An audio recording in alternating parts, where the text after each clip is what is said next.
I said a 1 and a 2 and a 3. Oh, won't you come join me? Oh, won't you come join me? Yeah.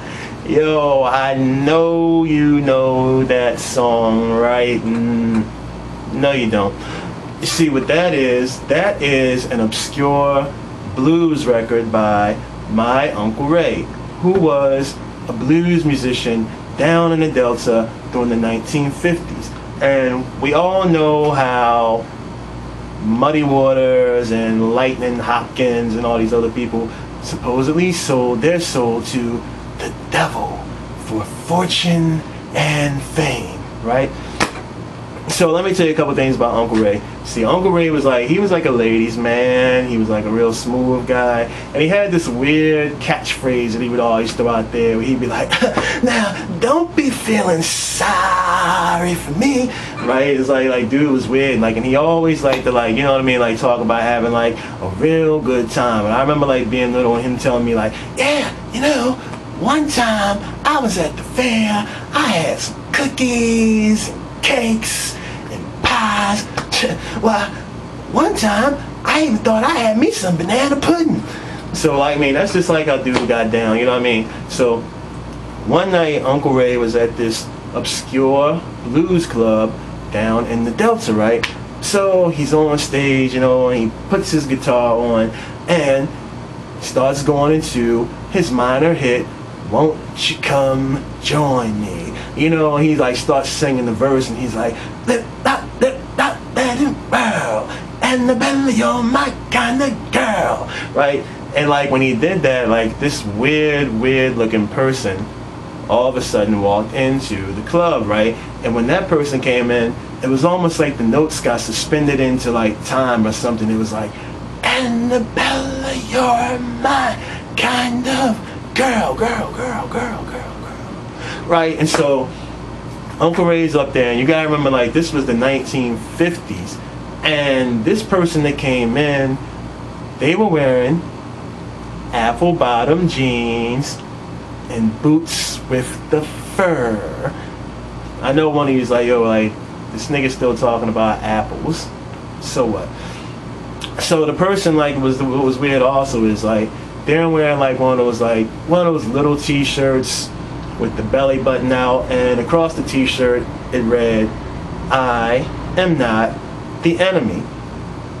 So Uncle Ray, you know what I mean, takes his guitar off, he gets off stage, he starts primping himself up, trying to look real good or whatever, and he walks over to the person and he tries to introduce himself. He's like, how you doing? And the person cut him off dead in his tracks. The person looked at him and they said, who is Annabella? Uncle Ray was like, who is it to you? And the person said, is she someone special? Do you know those signs they have in the bathroom that say, do not flush paper towels down the toilet? Well, I do it. So Uncle Ray backed up and he's like, who the fuck are you? So the person introduced themselves and they were like, well, you may know me as the Prince of Darkness. I am the devil. So Uncle Ray backed up a little bit. See, half of Uncle Ray was scared, but the other half was excited, see, because he knew what had been going on with Muddy Waters and Lightning Hopkins and all them people, right? So he was like, oh, I know why you're here. You're here to buy my soul and to make me famous. Alright, so when the devil was like, no, and Uncle Ray was like, well, then what are you here for? So the devil looked him in the face and said, I'm here to ask you to take me on a date. Uncle Ray was like, now why in the world would anybody want to go on a date with the devil? So the devil really started kicking game to him. The devil was like, well, I'm only in the biggest selling book of all time, Not to mention, I'm very well schooled in the arts of dance. And Uncle Ray was like, really? You, devil? Well, show me what you got. So the devil put his hands together like this, and he's like primping himself up. He's getting loose, you know what I mean? And the devil was like, see, when I put my hands together like this, it's disco.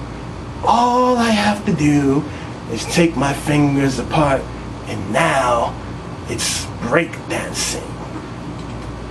Disco breakdancing. So while the devil was doing this, all of a sudden Uncle Ray got a weird tingling sensation right behind his zipper.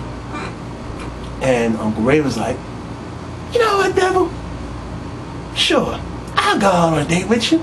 Do you like banana pudding? So the next day, like, Uncle Ray comes over to the house, picks up the devil, see, and the devil knew, like, Uncle Ray's desires, and the devil knew that Uncle Ray wanted to see the future. So the devil took him into the future, right?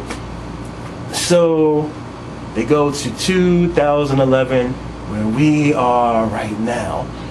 And Uncle Ray is walking hand in hand down the street with the devil. And when they were walking hand in hand down the street, this black lady folded up her arms and she was like, it's bad enough we got to compete with white women. Now we got to compete with the motherfucking devil too. Black men ain't shit. But anyway, like I said, I mean, so Uncle Ray was out there, you know what I mean? He's riding roller coasters. Yes, I'm talking about roller coasters again too. And Uncle Ray is having the time of his life. No Patrick Swayze. So they go back to the 1950s. And when Uncle Ray is walking the devil to the door, once again, he gets a strange, tingling sensation right behind his zipper. And he was like, so, devil, you think you want to invite me in? And the devil was taken aback. And the devil was like, Ray, I'm not that kind of girl. And Uncle Ray was like, what you mean? And so the devil was like, oh, Ray, did you think we were going to? And Uncle Ray, like, he tried to play it off. He was like, oh, no. Don't be feeling sorry for me. So the devil turned down Uncle Ray's advances. So he didn't get to sleep with the devil, and he never became famous. But every once in a while, deep down in the Delta, you can hear someone in the fields singing. 1, 2, 3. Oh, won't you come join me? Oh, won't you come join me? Yeah. Flip up, let it whirl. And the better you're my kind of girl.